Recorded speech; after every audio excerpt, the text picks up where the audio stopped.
প্রিয় বন্ধুরা, আজকে আমি এমন একটি জিনিস নিয়ে কথা বলবো যেটা শুনে আপনি চমকে যাবেন। আমরা সকলে জানি গত কিছুদিন ধরেই বাংলাদেশে এক চরম অশান্তির বাতাবরণ চলছে এবং সেই বাতাবরণকে কেন্দ্র করে বাংলাদেশের প্রধানমন্ত্রী শেখ হাসিনা সামলাতে না পেরে দেশ ছেড়ে পালিয়েছেন এবং দেশ থেকে পলায়ন করার পরেই দেশ থেকে চলে যাওয়ার কিছুদিন পর থেকেই একদিন পর থেকেই তার আসল কুকীর্তি অনেক তথ্য কিন্তু বেরিয়ে আসছে। আজকে এমন একটি জিনিসের কথা বলবো যে জিনিসটি আপনারা অনেকেই শুনেছেন, সেই জিনিসটি হচ্ছে আয়না ঘর।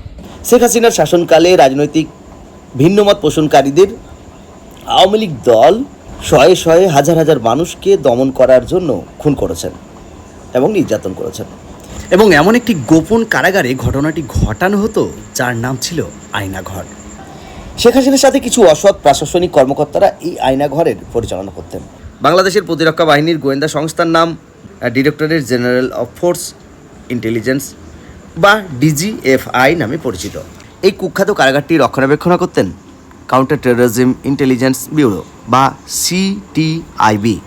আমরা এর আগে 2022 সালে আয়নাঘরের কথা শুনলেও তা কিছুদিনের মধ্যেই ধামাচাপা পড়ে যায়। আজকের এই আয়নাঘরটি অতীতে জয়েন্ট ইন্টারোগেশন সেল নামে পরিচিত ছিল। আয়নাঘরে গুম হয়ে থাকা অনেকেই জানিয়েছেন আয়নাঘরটি ডিজিএফআই অফিসের ঠিক পেছনে অবস্থিত। এই আয়নাঘরে প্রায় মোট 16টি কক্ষ রয়েছে, যেখানে একসাথে 30 জন বন্দি করে রাখা যায়। বিচার ছাড়াই বহু মানুষকে বছরের পর বছর, এমনকি যুগের পর যুগ আটকে রেখে মেরে ফেলা হয়েছে। এই কুখ্যাত আয়নাঘরের নির্যাতনের কথা শুনে অনেকেই বলেছেন এই নির্যাতনের থেকে মৃত্যুবরণ করা অনেক ভালো। শেখ হাসিনার কিছু ডিজিএফআই কর্মকর্তা রাজনৈতিক সুবিধা নেওয়ার জন্য এই কাজগুলো করেছেন। হাসিনা সরকার পতনের পরেই এসব মানবতা বিরোধী অমানবিকতার প্রমাণ হাতে নাতেই পাওয়া যায়।